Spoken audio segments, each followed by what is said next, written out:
Foto banyak. Rek. Selamat malam Bu Diana.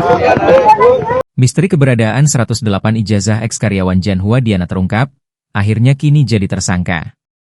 Pemilik CV Sentososil, Jan Huadiana, akhirnya ditetapkan tersangka oleh Kepolisian Daerah Jawa Timur atas penahanan ijazah milik mantan karyawannya.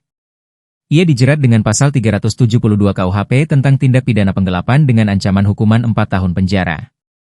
Penetapan tersangka ini setelah penyidik Polda Jatim mendapatkan 108 ijazah milik mantan karyawan Sentososil yang disimpan di rumah Diana di Perumahan Prada Permai 7 Nomor 7 Kelurahan Kalikendal, Kecamatan Duku Pakis, Kota Surabaya.